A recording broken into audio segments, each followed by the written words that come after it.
Assalamualaikum warahmatullahi wabarakatuh. Perkenalkan, nama saya Putri Alia Nurul Ilmi, NRP 5017251047 dari Departemen Teknik Geofisika. Di sini saya akan menjelaskan bab satu tentang Physical Geology Earth Revealed, dari buku Physical Geology Earth Revealed. Kalau begitu, maaf, bukan bab satu, bab 2 dari buku Physical Geology Earth Revealed.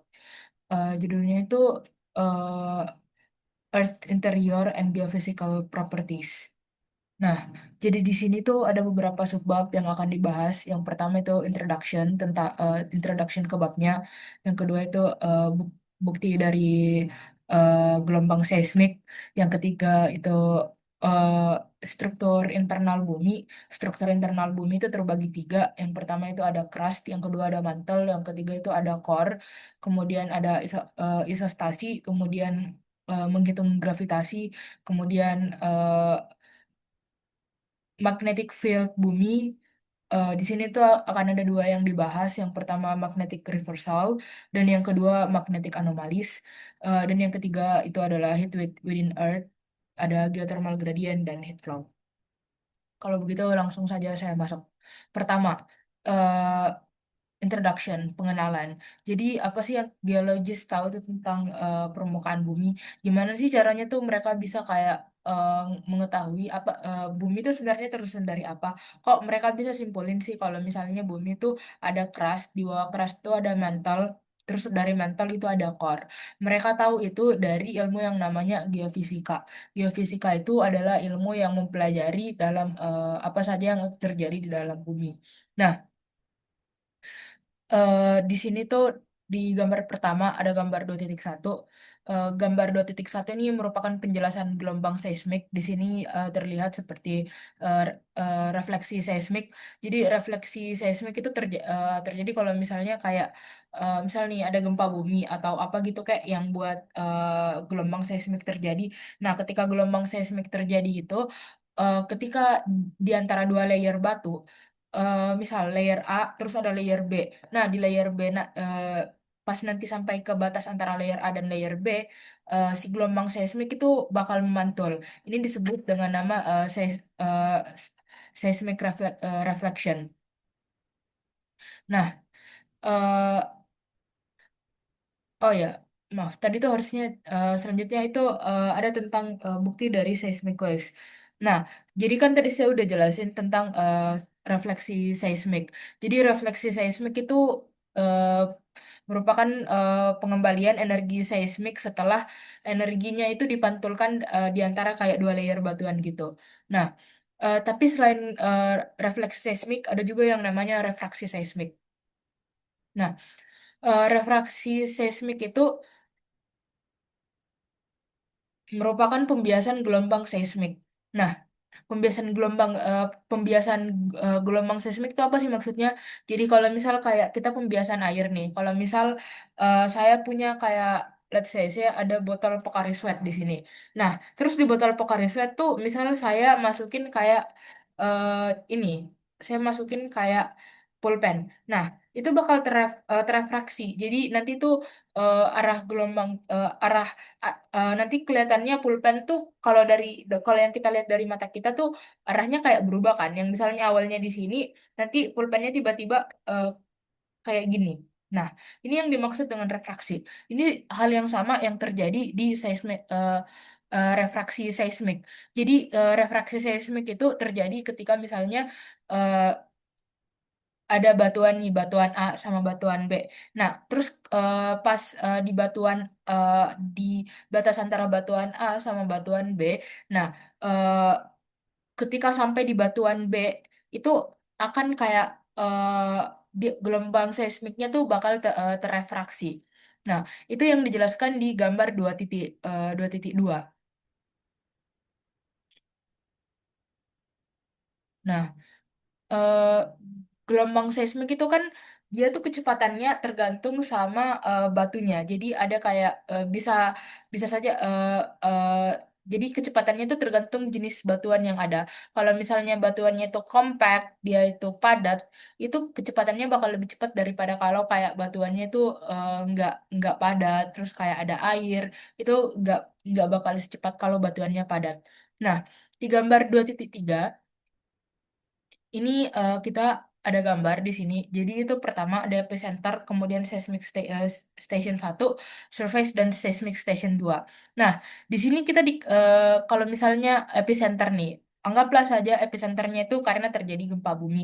Nah, dari epicenter eh, itu kan bakal memancarkan gelombang seismik ke berbagai arah kan. Nah, di gelombang seismik pertama itu dia cuma sampai eh,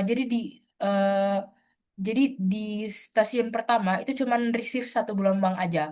Karena dia tuh nggak sejauh itu sampai kayak bisa travel dia bisa dapat banyak gelombang, cuma satu gelombang doang. Tapi di sini tuh ada kayak stasiun kedua. Stasiun kedua tuh dia bisa dapat dua gelombang. Kenapa bisa? Karena ini tuh dia dapat di sini di gambarnya dijelasin kalau misalnya dia dapat dua gelombang, satu gelombang yang lurus aja mulu di layer A dan satu gelombang itu yang di layer B. Nah, di sini kita umpamain aja, misal layer A tuh layernya yang low velocity, kalau layer B tuh yang high velocity. Nah, meskipun si gelombang yang di layer A itu kelihatannya lebih pendek, tapi karena gelombang kedua yang ada masuk di layer B dan layer B itu di high velocity bisa gelombang yang melewati layer B itu akan sampai lebih cepat daripada gelombang yang hanya melewati layer A gitu. Nah, ini dijelasin di gambar 2.3 bahwasannya eh, refraksi seismik itu bisa dijelasin di antara kayak batas dua dua batuan. Nah, di gambar 2.4 di sini tuh di sini tuh diumpamain ada kayak epicenter gempa bumi. Nah, di epicenter ini ada seismic stationnya. Nah, eh, di sini itu cuman kayak satu gelombang doang yang diterima sama si stasiun seismiknya. Tapi sebenarnya ada banyak gelombang yang muncul. Nah, eh, di sini tuh bisa kita lihat bahwasannya kayak si gelombang seismik tuh dia menjalar kemana-mana. Nah, ini dia menjalar kemana-mana keluar dari earthquake fokusnya. Nah, eh, oh ya, selanjutnya di sini kalau misalnya gempa bumi itu tuh beberapa dari energinya itu bakal keluar ke atas itu yang kita ngerasa jadi gempa bumi.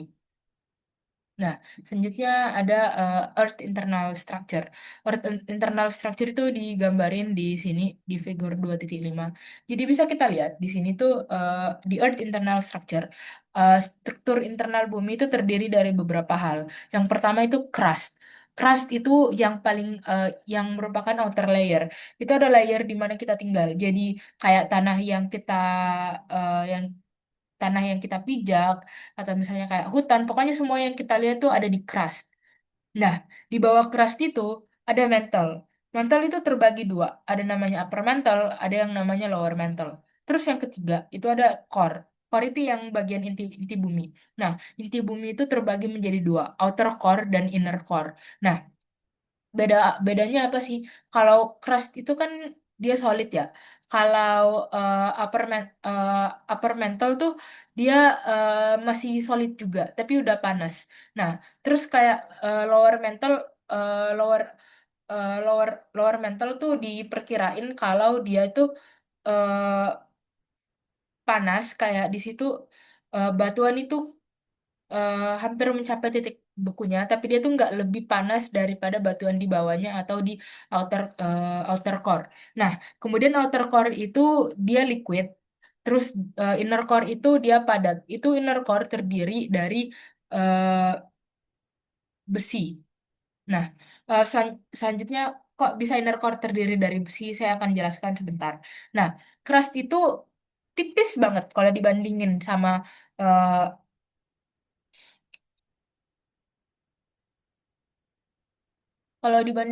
keseluruhan kedalaman bumi, crust itu tipis banget. Crust itu cuman kayak 5 sampai 70 kilometer. Tebalnya 5 sampai 70 kilometer doang. Upper mantle itu tebalnya 670 kilometer, lower mantle itu 2000 eh, lower mantle tuh berapa nih? 2.900 dikurang 670 kilometer. Ya, sekitar berapa tuh?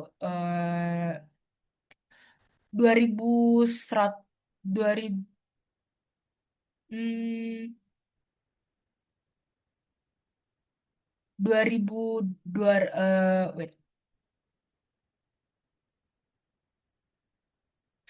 2.230 kilometer lah. Terus si outer core itu 2.500 kilometer dan inner core itu 1.220 kilometer.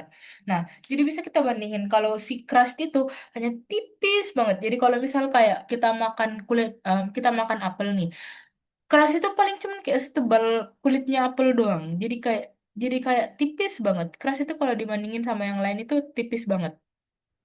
Nah, Eh, selanjutnya, eh, kecepatan seismic P wave itu berbeda-beda tergantung dia itu ngelewatin apa. Kalau misalnya di oceanic crust, eh, di oceanic crust itu eh, dia itu kecepatannya 7 kilometer per second. Kalau di continental crust itu dia 6 kilometer per second. Nah, selain itu kalau kayak oceanic crust sama continental crust itu tebalnya juga beda.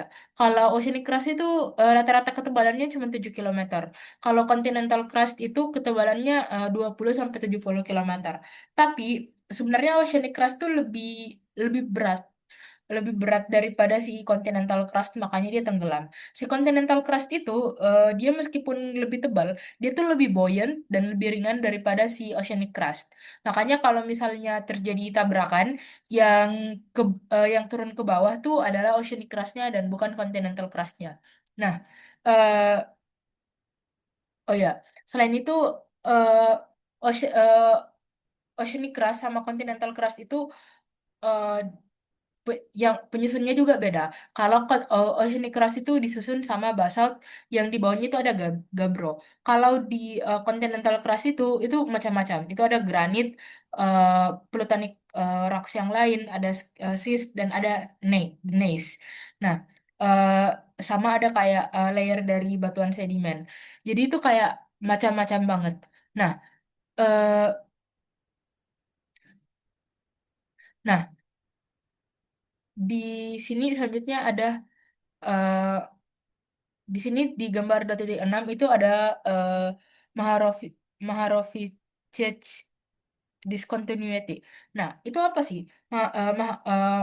Moho atau kayak Maharov kita bilang aja Moho ya karena panjang banget namanya. Moho itu merupakan batas antara batas eh, ba- eh, batas antara si apa sih namanya si crust sama si mantle. Nah, di sini tuh jadi litosfer, litosfer itu eh, litosfer itu disusun sama crust dan upper mantle. Nah, antara upper mantle sama si crust itu ada namanya moho. Nah, di bawahnya si moho itu ada namanya astenosfer. Astenosfer itu mencakup kayak upper mantle. Astenosfer itu juga disebut sebagai low velocity zone. Itu dia disebut sebagai low velocity zone karena di situ P wave itu lebih lambat daripada ketika menembus kayak daerah-daerah lain. Makanya di sini si astenosfer itu disebut sebagai low velocity zone. Nah, selanjutnya itu ada mantel. Nah, oh ya tadi udah dijelasin.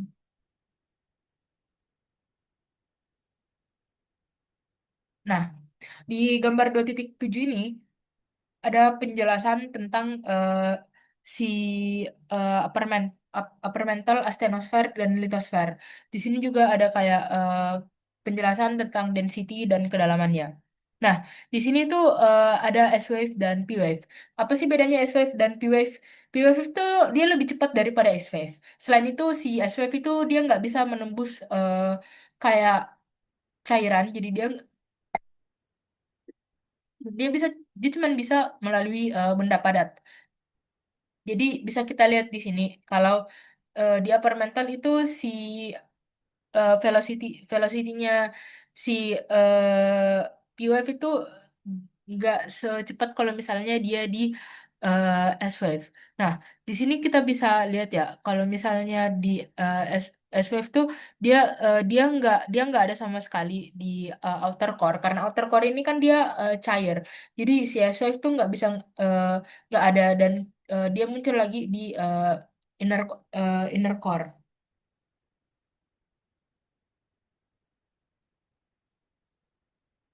Nah, di sini kita bisa lihat ya di astenosfer di eh, low velocity zone. Dari gambarnya aja ini udah kelihatan kalau misalnya eh, si POF itu lambat banget di astenosfer. Makanya astenosfer itu disebut sebagai low velocity zone. Nah, selanjutnya ada ada core. Core itu terbagi dua. Yang pertama itu ada inner core dan yang kedua itu ada outer core. Nah, inner core sendiri itu eh, dia itu dia itu padat dan dia padat dan eh, outer core itu dia cair. Nah, si eh, inner core itu eh, dia si inner core si outer core itu tersusun sama eh, besi. Nah, di sini kita bisa lihat ya di gambar 2.2.8 sama di gambar 2.2.9. Di sini di 2.8 itu P-wave shadow zone dan yang di 2.9 itu S-wave gambar tentang S-wave shadow zone. Kok shadow zone ini bisa muncul? Jadi kita ngebahas dulu, apa itu sebenarnya shadow zone? Shadow zone itu adalah area di mana tidak ada gelombang seismik yang eh, nggak ada gelombang yang ngelewatin daerah ini. Kalau misalnya dia di P-wave shadow zone itu muncul karena itu direfraksi sama inner core. Jadi ini tuh eh, P-wave buat si core-nya kan. Nah, eh, ini dari epicenter. Terus di epicenter tuh dia direfraksiin sama inner core. Karena direfraksiin sama inner core, akhirnya gelombangnya tuh kemana-mana dan muncul yang namanya P-wave shadow zone. Nah, sementara ketika dia di S-wave shadow zone itu dia karena si S-wave tuh ya emang nggak itu dia itu S-wave S-wave tuh nggak bisa nembus kalau misalnya dia cair. Jadi S-wave tuh cuma bisa nembus padatan doang. Jadi S-wave tuh nggak bisa tembus eh, ke core atau inti bumi. Nah, selanjutnya komposisi komposisi core.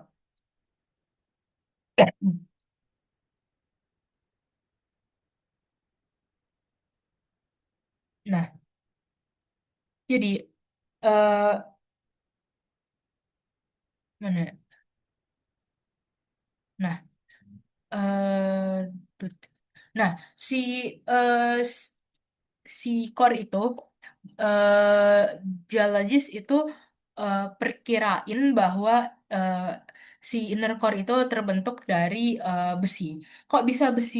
Karena besi itu satu-satunya eh, yang masuk akal dan memenuhi syarat terjadinya kayak fenomena-fenomena di inner core. Contohnya itu kayak apa sih? Contohnya tuh kayak kita kan punya magnetic field. Nah, magnetic field kita ini kok bisa terjadi? Nah, diperkirain magnetic field itu karena ya eh, inner core kita itu dari besi, makanya ada magnetic field.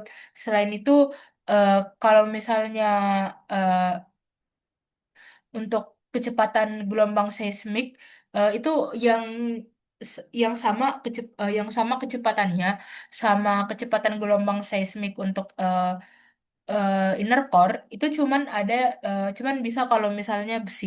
Nah, selain itu eh, tapi sebelum sampai ke kesimpulan itu, dulu tuh disimpulin dari meteor-meteor yang ada. Kan dulu kita tahu kalau terjadi yang namanya apa sih itu kayak ledakan gitu kan. Nah, eh saintis tuh pikirnya bahwasannya eh, kita tuh harusnya yang ngebentuk bumi itu harusnya mirip-mirip kayak eh, sama kayak yang ngebentuk asteroid gitu, asteroid sama bukan asteroid, meteor. Nah, jadi meteor tuh diteliti dan ditemuin bahwasannya 10% dari meteor itu terbentuk dari yang namanya iron yang eh, dari besi yang eh, kecampur sama nikel dikit. Nah, makanya geologis tuh bilang kayak, oh ya, ini tuh inner core bumi tuh dari eh, dari besi karena besi itu cuman itu yang ngemenuhin seismic wave-nya dan eh, dan sesuai sama apa yang material pembentuk meteor.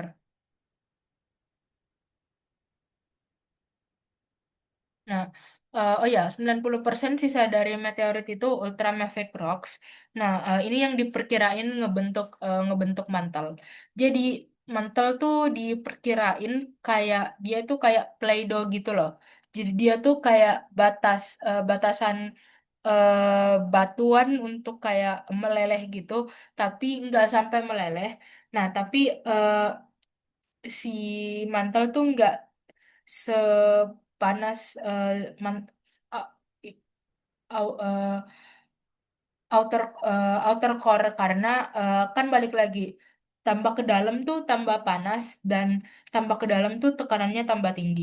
Nah, selanjutnya the core mantle boundary. Jadi uh, core mantle boundary itu ditandai dengan perbedaan kecepatan di seismic wave. Nah, bisa kita lihat di sini bahwasannya di eh, core sama mental boundary itu seismic wave-nya berubah tajam kan. Nah, ini yang menandakan adanya kayak mental sama core. Nah, eh,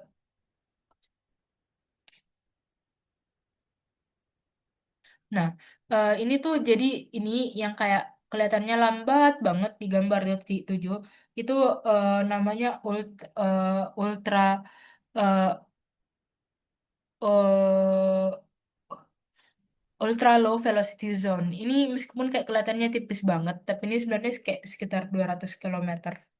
Jadi ya itu lumayan tebal. Tapi kalau dibandingin sama ketebalan bumi nggak ada apa-apanya sih. Nah, ini yang disebut sebagai ultra low velocity eh, ultra low velocity zone atau yang disingkat ULVZ,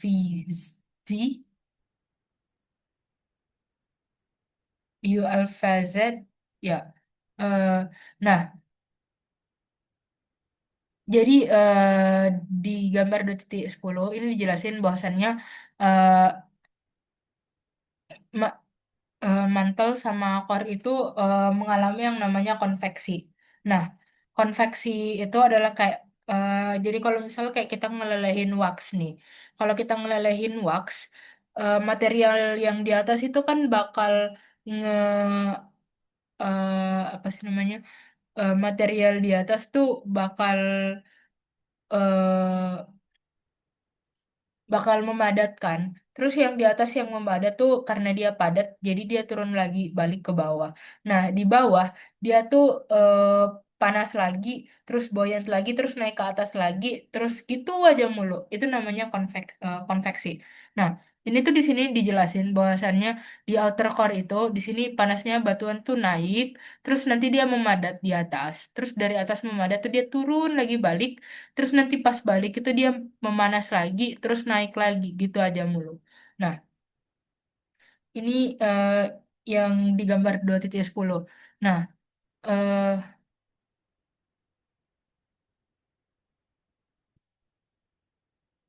Ini ultra low velocity zone itu yang antara si outer core sama si lower mantle. Kemudian selanjutnya itu isostasi. Apa itu isostasi? Isostasi itu adalah keadaan setimbang antara eh, setimbang antara eh, atau equilibrium antara si eh, apa sih si blok atau kayak keras eh, si si blok atau litosfer yang ngambang di atenosfer. Nah, jadi kalau kita eh, bayangin litosfer sama litosfer sama stenosfer. Jadi litosfer itu bayangin kalau kayak kita tuh punya eh, air es. Nah, air es itu bayangin kalau si air kita itu adalah litosfer. Nah, sorry. Eh, Bayangin kalau air kita itu astenosfer. Nah, astenosfer. Nah, eh, si eh, bat si es batu kita yang ngambang di atas itu namanya litosfer. Nah, litosfer ini dia itu sebenarnya dia tuh nggak padat. Dia tuh sebenarnya di atas yang namanya astenosfer. Jadi dia tuh kalau kita ibaratin dia bisa goyang, dia bisa goyang. Makanya dia tuh kayak seakan-akan kayak dia tuh ngambang di atas si eh, litosfer. Nah, sama kalau kayak misalnya kita punya blok kayu nih yang ringan terus kita taruh di air, itu kan bakal ngambang. Tapi sebelum dia ngambang, ini tuh eh, dia tuh bakal ngeluarin berat yang sama dengan beratnya untuk mencapai keadaan setimbang atau equilibrium. Ini merupakan hal yang sama yang terjadi di litosfer sama atenosfer, di mana eh, di litosfer sama atenosfer, litosfer itu bakal mencoba mencari keadaan setimbang supaya dia tuh tetap di atas gitu dan nggak kemana-mana. Ini ini disebut sebagai nah, tapi proses menuju pencarian keadaan setimbangnya itu disebut dengan nama isostatic adjustment. Nah, eh, seperti halnya kalau kayak kayu gitu kan, tambah berat kayunya ketika mau tenggelam, eh, tambah dalam juga bagiannya yang tenggelam. Nah, ini sama kalau misalnya kayak anggaplah kayak pegunungan. Nah, pegunungan tuh itu kan tinggi banget ya, itu berat banget. Nah, tambah berat si gunungnya itu akarnya tambah dalam nancap ke dalam tanah. Eh, gitu. Nah, proses dia mencari keadaan setimbang itu disebut dengan nama isostatic adjustment sesuai yang dijelasin di gambar 2.11 ini.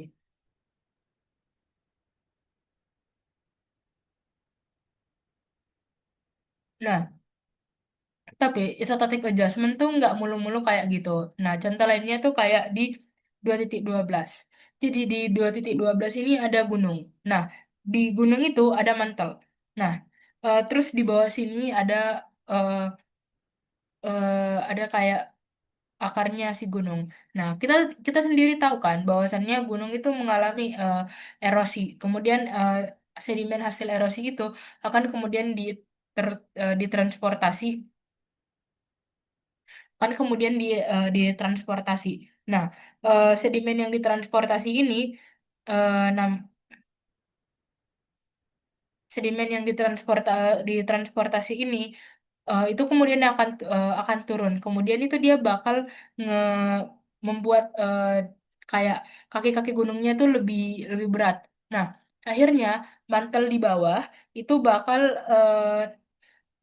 masuk kemudian supaya gunungnya ini seimbang dan ini seperti yang kita lihat di sini mental flow.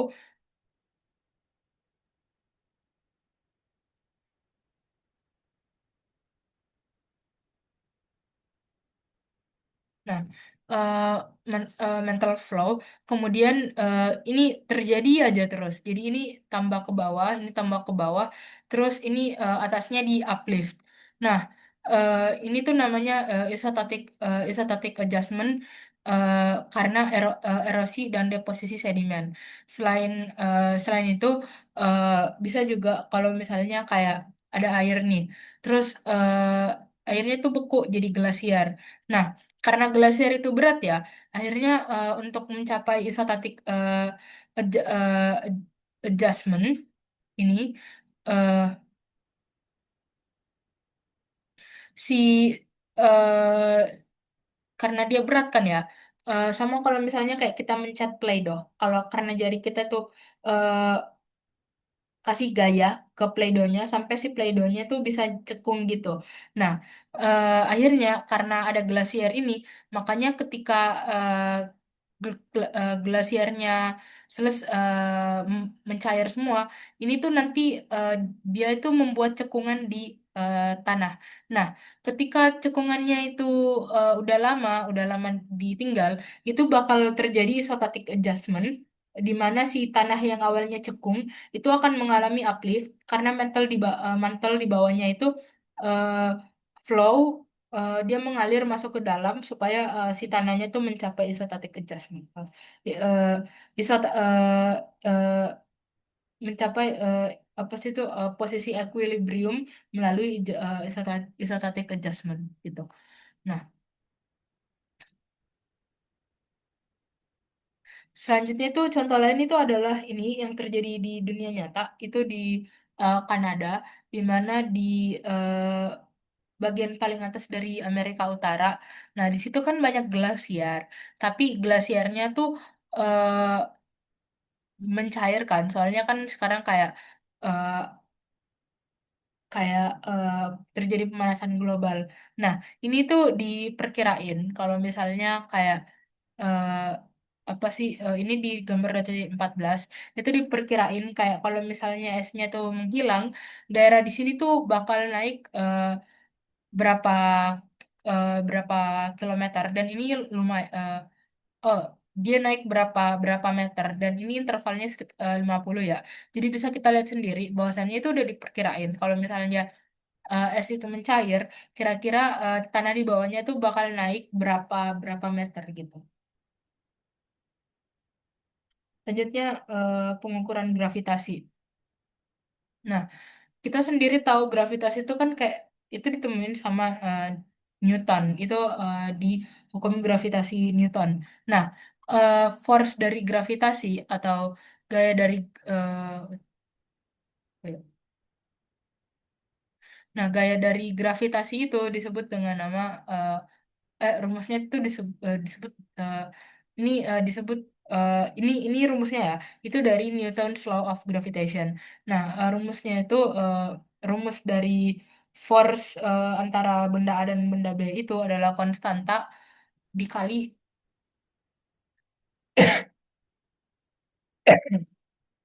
massa benda A dikali massa benda B di, eh, per jarak pangkat 2.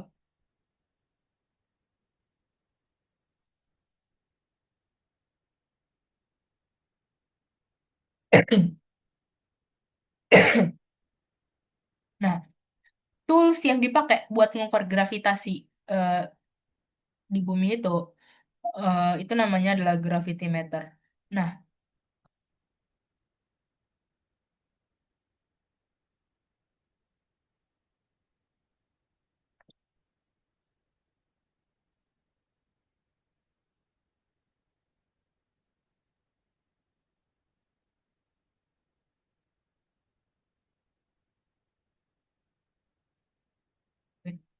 laptopnya boleh.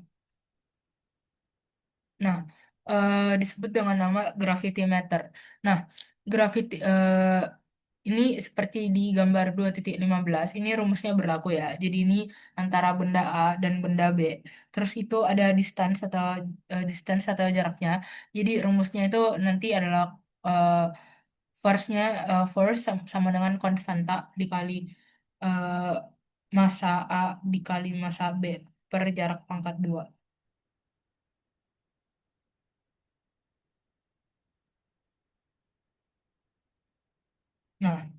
eh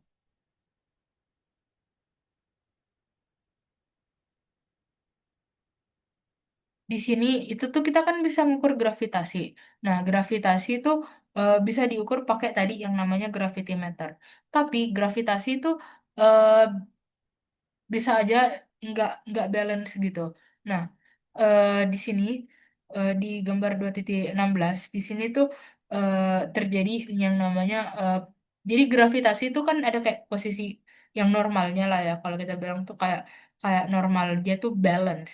Tapi selain balance tuh ada namanya positif gravity anomali sama eh, kalau kita bilang bahasa Indonesianya tuh eh, anomali positif gravitasi sama eh, anomali negatif gravitasi. Nah, kita bilang kayak bahasa Inggrisnya aja ya, negatif gravity anomali. Nah, positif gravity anomali itu menandakan bahwasannya menandakan beberapa hal. Kalau kayak eh, do- di 2.16 itu eh, gravitasinya tuh tinggi karena di bawah batuan tuh ada batuan padat yang namanya batuan padat di sini dense metallic ore. Nah, tapi di tengah-tengah itu kan dia balance karena ya nggak ada apa-apa, batuannya tuh sama aja. Nah, eh, kalau di yang ketiga itu adalah karena dia ada cave, makanya dia tuh jadi negatif gravity anomaly. Nah, positif gravity anomali itu maksudnya ketika kayak eh, pembacaan nilai gravitasi dari suatu daerah itu lebih tinggi daripada rata-rata nilai gravitasi daerah di sekitarnya. Kalau dia negatif, itu kebalikannya. Pembacaan nilai gravitasi itu lebih rendah daripada rata-rata nilai gravitasi daerah di sekitarnya. Kalau di gambar 2.17 ini, di gambar bagian A, itu dia balance kan. Dia emang itu gunungnya naik dan emang masih ada akar gunungnya. Nah, akar gunungnya. Nah, ketika ini terjadi, dia itu gravitasinya balance. Dia nanti pengukuran gravitasinya balance. Nah, di gambar B sendiri itu kan akar gunungnya itu nggak ada. Akar gunungnya itu gunungnya ditopang sama mantel bumi. Karena dia tuh ditopang sama mantel bumi dan mantel bumi ini eh, eh, dan dia tuh ya dia ditopang sama eh, eh, mantel bumi dan karena dia ditopang sama mantel bumi akhirnya dia tuh tidak mencapai kayak eh, posisi equilibriumnya dia tuh di atas posisi equilibriumnya. Nah itu disebut sebagai dia tuh nanti pembacaan nilai gravitasinya tuh nanti positif gravity anomaly. Terus di gambar kedua itu sama dia tidak mencapai posisi isostatic equilibriumnya karena tanahnya itu dia tuh kayak menurun gitu. Makanya di sini tuh pembacaan nilai gravitasinya nanti menunjukkan negatif gravity anomali. Nah, selanjutnya Earth magnetic field atau magnetic field dari bumi. Jadi bedain ya yang mana yang namanya magnetic field sama eh, geo eh, sama geografik geografik yang mana magnetic yang mana kayak magnetic pole sama geographic pole. Nah, itu beda ya. Kalau misalnya di sini dari gambar aja 2.18. Di 2.18 itu di sini garisnya itu menandain adanya geographic north North Pole, kemudian North Magnetic Pole. Ini beda ya posisinya. Jadi dibedain. Jadi nggak selamanya utara kalau misalnya kutub utara ya si apa sih kutub magnetik utara juga di situ enggak itu beda posisinya beda dia beda beberapa derajat. Nah tapi eh, tapi di sini tuh dia bisa aja polaritinya itu berbeda. Jadi ada yang namanya normal polarity dan ada yang namanya reverse polarity. Nah, ini magnetic reversal. Perubahan polaritas magnetik bumi itu disebut dengan nama disebut dengan nama reversal. Jadi bisa kita lihat ya di sini yang north south-nya awalnya tuh dia dari south ke north. Di sini tuh dia dari di gambar kedua tuh north ke south. Jadi dia ini berbeda. Nah, kok bisa sih eh, disimpulin kayak gini? Nah, ini ya buktinya tuh dari sini. Dari gambar 2.19. Jadi di gambar 2.19 itu kan kita tahu sendiri kalau kayak dari lava lava yang keluar dari kayak letusan gunung pokoknya kayak lava magma itu kan mengandung kayak eh, mengandung yang eh, kayak batuan-batuan yang mengandung kayak magnetic field yang bisa apa sih namanya yang kayak mengandung kayak magnetik ya intinya kayak dia tuh kayak ada sifat magnetiknya gitu. Nah, ketika batuan dari magma ini sorry bukan magma, ketika batuan dari lava ini dia men- dia itu mengeras membeku eh, di bawah poin Curie. Di sini tuh dia tuh bakal nge-record juga arah eh, arah arah magnetik arah magnetik dari periode waktu dia membeku. Nah, di sini di gambar 2.19 itu kita dilihatin kan bahwasannya oh iya di lapisan paling atas tuh dia ke arah bawah, terus di lapisan tengahnya tuh dia ke arah atas, terus di lapisan paling bawahnya tuh dia ke arah bawah lagi. Jadi si bagian yang ini yang panah hitam di gambar 2.19 itu dia ngegambarin normal polarity. Terus yang si panah putih ini dia ngegambarin dia ngegambarin reverse polarity. Jadi dari sini geologis dan saintis tuh bisa simpulin bahwasannya oh iya emang di bumi tuh ada kayak magnetic reverse karena dari batuan-batuan apalagi kalau kayak batuan vulkanik itu kan dia kadang kayak numpuk gitu kan. Nah, tapi meskipun dia numpuk, itu polaritas arah magnetik si batuannya tuh beda-beda. Nah, makanya itu yang nyimpulin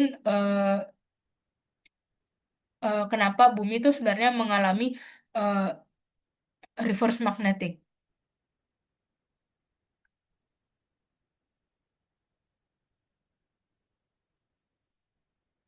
Karena dia tuh eh, magnetic orientationnya itu eh, itu itu berbeda. Nah, ketika kita nemuin banyak batuan dan kemudian kita ngukur usia batuannya, kita tuh bisa nemuin bahwasannya oh ya kapan kapan sih terjadi reverse polarity dan kapan terjadi normal polarity. Jadi di gambar 2.20 ini di sini tuh ada penjelasan ini dari Mesozoic era, Kenozoic era, kemudian di sini tuh dari kayak hari sekarang sampai kayak dulu Late Jurassic. Nah, yang hitam-hitam ini itu nandain eh, reverse polarity dan eh sorry yang coklat-coklat ini nandain reverse polarity dan yang hitam-hitam itu menandain normal polarity. Jadi bisa kita lihat ya, ini tuh kapan sih berubah gini. Nah, saintis tuh ngeperkirain bahwasannya ada kayak waktu tertentu di mana polaritas magnetik itu bakal berubah. Nah, ini yang disebut tapi meskipun ada kayak waktunya, itu waktunya nggak selamanya kayak gitu. Bisa aja lebih cepat atau bisa aja lebih lambat.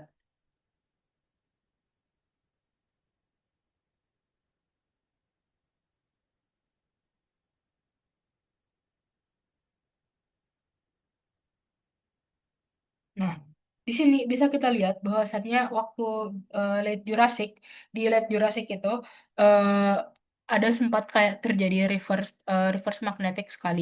Kemudian di Mesozoic itu ada beberapa kali dan kemudian tertiary itu banyak banget terjadi perubahan magnetik. Nah, eh, jadi tadi ini disimpulin dari batuan-batuan. Jadi batuannya dulu tuh batuannya itu kan dia ke stack gitu kan. Terus kayak ketika dia mendingin, si lava itu dia nge-record arah polaritas magnetik bumi. Nah, misal dia tuh di sini dia nge-record awalnya tuh normal, 3 lapisan. Nah, terus 2 lapisan nih, dia tuh arah magnetiknya tuh beda. Oh ya, ini tuh berarti dia tuh ngejelasin bahwasannya ada reverse magnetism.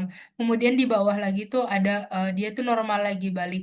Dia tuh jadinya normal polarity. Nah,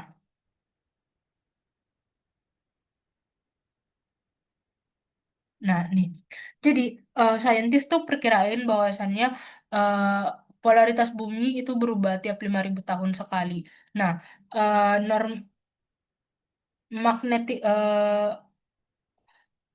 orientasi magnetik sekarang itu udah berlangsung kurang lebih 700.000 tahun, tapi eh, ya eh, itu tuh ya ada waktunya buat orientasi magnetik itu untuk mati dan kemudian itu dia tuh menjadi reverse magnetik. Nah, selanjutnya ada magnetic anomalies.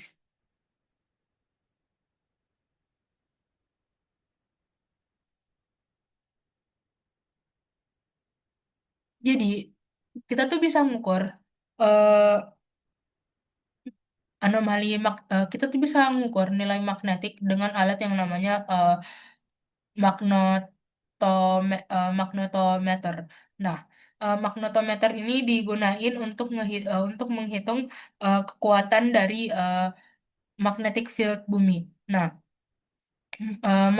magnetometer itu dia bukan hanya bisa dipakai di darat, tapi ini juga bisa dipakai di laut. Caranya gimana? Caranya itu dengan eh, jadi kalau misal kayak ada kapal nih, kapal di bagian belakang kapalnya itu alatnya bakal di attach, kemudian itu kapalnya bakal apa sih itu eh, bakal bergerak, kemudian alatnya tuh bakal di towing sama kapalnya. Nah, ini tuh salah satu contoh penggunaan magnetometer di kapal. Nah, balik lagi kayak si eh, kayak si eh, gravity. Ketika kita mengukur nilai magnetik, eh, bisa bisa saja tidak semuanya tuh balance. Jadi bisa aja ya eh, magnetiknya tuh balance. Nah, tapi bisa aja enggak. Eh, dari eh, Bisa aja terjadi yang namanya positif magnetic anomaly dan bisa aja terjadi yang namanya negatif magnetic anomaly. Nah, jadi positif magnetic anomaly itu terjadi ketika eh, kekuatan magnetik yang diukur di suatu tempat itu kalau positif ya, positif magnetic anomali itu terjadi ketika kekuatan magnetik yang diukur di suatu tempat itu lebih tinggi daripada daerah-daerah sekitarnya. Kalau negatif magnetic anomali itu terjadi eh, ketika kita mengukur nilai magnetik suatu tempat dan itu eh, ternyata lebih rendah dari daerah-daerah sekitarnya. Penyebab ini terjadi itu beragam. Kalau misalnya kayak magnetic anomali nih. Nah, ini tuh bisa aja terjadi ketika pertama ini misal ya batuan sedimen, terus di bawah batuan sedimen tuh misal ada batuan batuan beku. Nah, tapi ternyata di antara batuan beku itu ada kayak magnetic ore gitu. Nah, magnetic eh, mag, eh, iron ore itu kan sifatnya magnetik ya. Nah, ketika ada kayak iron ore di bawah tanah, kemudian ada magnetometer, pembacaan nilai magnetiknya tuh bakal lebih tinggi dibanding daerah lainnya. Tapi bisa aja terjadi misal kayak kasus di bawah. Ini di gambar 2.21 ya. Misal eh ini batuan sedimen nih. Terus kayak ada batuan lagi di bawahnya, terus granit.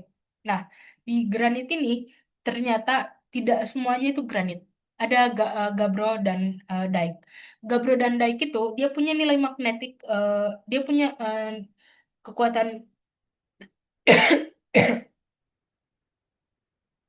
magnetik lebih tinggi daripada granit. Akhirnya apa yang terjadi?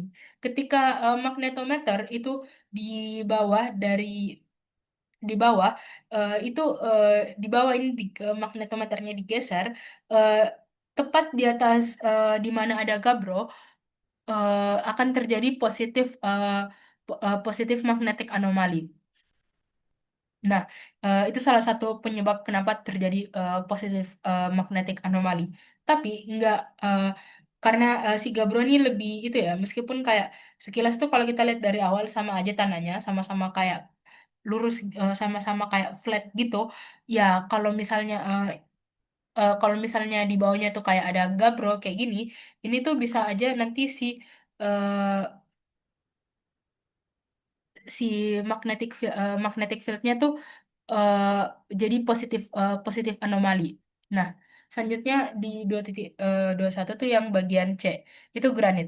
Jadi di sini tuh kita bisa lihat bahwasannya di satu tempat granitnya itu menajam lebih tinggi daripada daerah lain meskipun kayak di atasnya tuh flat. Nah, oh ya, ini juga kita bisa lihat ya, setinggi apa sih grafik anomalinya. Kalau misalnya iron ore itu kan karena sifatnya magnetik banget, dia itu anomali gravitasinya lumayan tinggi. Kalau si Gabbro tuh anomalinya eh, tinggi, tapi nggak setinggi si iron ore.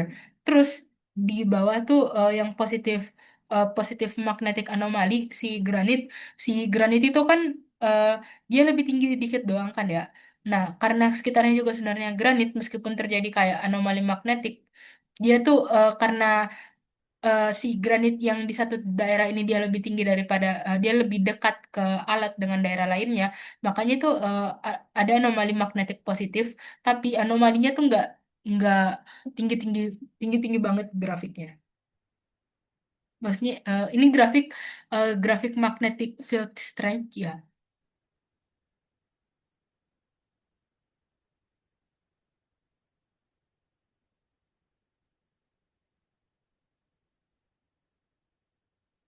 Nah, selanjutnya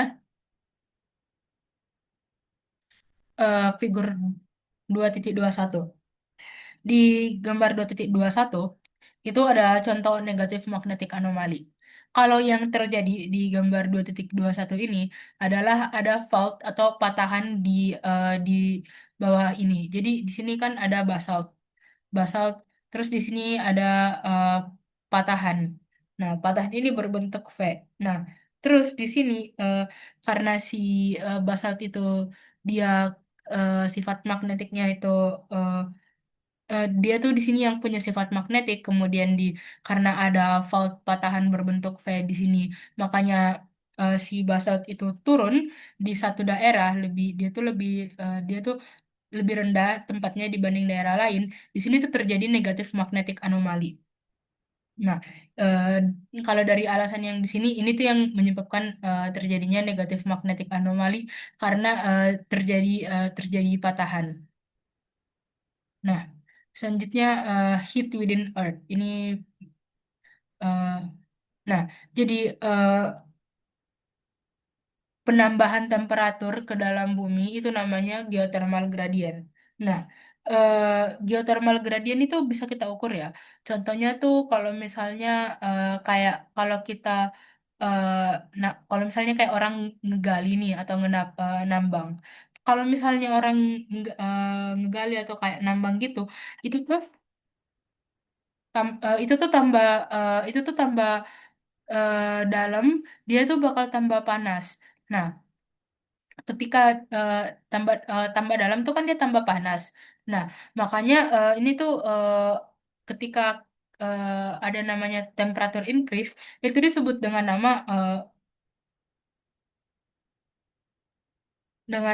dengan nama geothermal gradient. Nah, Kal nah, karena ada penambahan temperatur, tambah tambah ke bawah tuh tambah panas, makanya kalau orang nambang tuh sebenarnya eh, kalau mau nambang itu yang bisa digali itu terbatas karena tubuh manusia itu kan tidak didesain untuk panas yang tinggi banget kan. Nah, makanya tuh kalau kayak tambang di South Africa itu tuh karena mereka ngegalinya dalam banget. Mereka tuh ada kayak AC-nya gitu, ada air conditionernya supaya penambang yang masuk ke dalam tambang itu tetap hidup dan tidak mati kepanasan. Tapi selain pakai AC, itu juga ada yang pakai kayak cairan spesial supaya dalamnya tuh lebih dingin. Nah,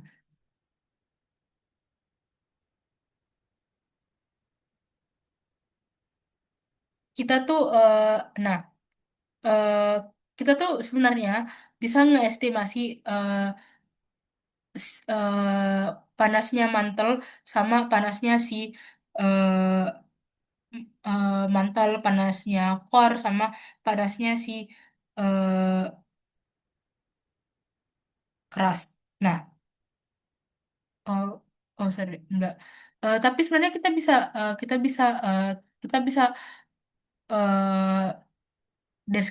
bisa memperkirakan panasnya itu lewat geothermal gradient. Nah, eh, jadi di sini tuh dijelasin bahwasannya eh, s- panas bumi itu ini ya di figur 2.23 bahwasannya panas bumi itu dia naik sekitar 25 derajat per kilometer. Per kilometer maksudnya per kilometer kalau kita ngegali ke dalam. Jadi kalau misalnya kayak dia let's say kayak 0 mdpl gitu, dia misal kayak 0 derajat ya, terus bawahnya tuh nanti 1 kilometer ke bawah 25, 1 kilometer lagi ke bawah itu 50, 1 kilometer lagi ke bawah itu 75. Tapi ini kan perubahannya itu cukup signifikan ya. Dan kalau misalnya ini terus berlanjut eh, sampai core gitu, eh, itu tuh eh, batuan akan mencair sebelum mencapai kayak outer core. Makanya di sini tuh diperkirain bahwasannya eh, temperatur itu temperatur tuh nggak selamanya sekitar 25 eh, 25 eh, kenaikan suhunya tuh 25 derajat Celcius per kilometer. Tapi sekitar 100 kilometer eh, tapi sekitar beberapa kilometer ke bawah dropnya itu hanya sekitar 1 derajat Celcius per kilometer. Karena kalau misalnya nggak kayak gini, kalau misalnya baru 100 kilometer aja itu udah 2500 Celcius suhunya. Jadi nggak mungkin. Makanya ketika dia tuh di kedalaman tertentu itu penurunan kenaikan panasnya udah lumayan rendah sekitar 1 derajat Celcius per kilometer. Nah, ini tuh terjadi di boundary antara si mana nih? eh Inner core dan outer core itu eh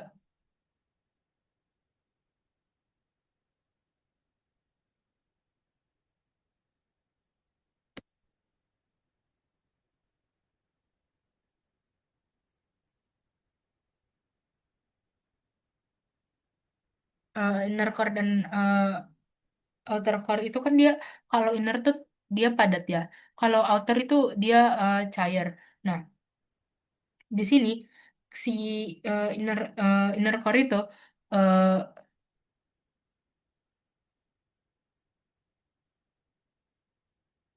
itu tuh bakal mengalami pressure yang tinggi banget dari si di atas. Jadi eh, ini kan kalau yang di A ini dia itu hubungannya antara kedalaman dan temperatur. Kalau si B ini hubungannya antara kedalaman dan pressure. Nah, di pressure ini dia tuh eh, si core itu dia mengalami pressure atau tekanan yang tinggi banget karena dia tuh udah ditumpuk sama si outer core, ditumpuk sama mantle, ditumpuk lagi sama keras meskipun dia tuh nggak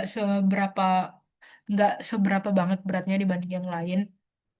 Tapi narkon ini mengalami tekanan yang sangat tinggi.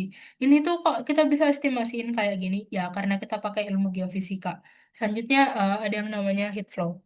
Ini bagian terakhir dari bab ini. Jadi heat flow itu adalah eh, gradual heat loss atau kayak apa sih kayak panas yang keluar eh, dari eh, dari dalam bumi dari dalam bumi lewat permukaan bumi. Ini disebut dengan nama heat flow. Nah, jadi eh, jadi dari mana sih asal panas ini? Nah, diperkirain bahwasannya panas panas dari sini tuh sebenarnya kebentuk dari waktu awal banget bumi terbentuk. Jadi kan kita tahu kalau misalnya awal banget bumi ini terbentuk, bumi itu kan awalnya kayak cuman lava doang ya, panas banget. Nah, tapi karena ada hujan, itu lama kelamaan di atas mulai mengeras dan jadi crust. Nah, tapi karena di atasnya udah mendingin, belum tentu di bawahnya mendingin. Nah, di bawahnya itu panas banget. Nah, eh, di bawah itu panas banget dan panas itu perlahan-lahan naik ke atas, kemudian keluar ke bumi. Ini jadi yang namanya internal heat engine.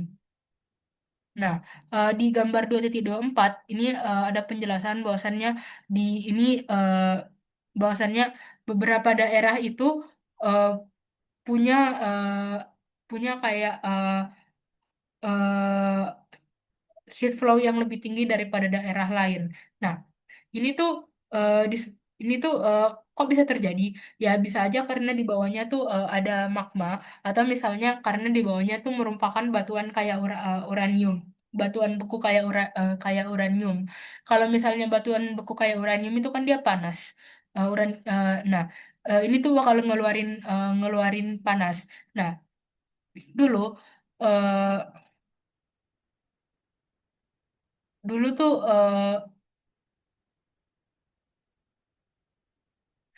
dulu tuh saintis perkirain bahwasannya heat flow tuh lebih tinggi di kontinen daripada di eh, continental crust daripada di oceanic crust.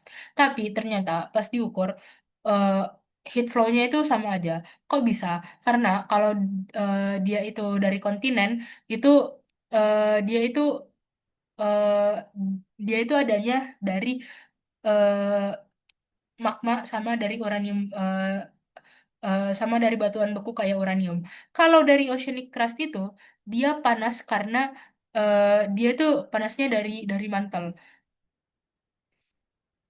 Nah, panas dari mantel ini mengalir keluar lewat oceanic crust. Kan oceanic crust ini tipis ya. Nah, eh, karena panas dari mantel ini naik ke atas, makanya panas dari heat flow dari si continental crust sama dari oceanic crust itu nilainya sama. Oke, sekian. Terima kasih penjelasan dari saya. Putri Alanur Ilmi, NRP 517 251 tujuh. Lebih dan kurangnya mohon dimaafkan. Wassalamualaikum warahmatullahi wabarakatuh.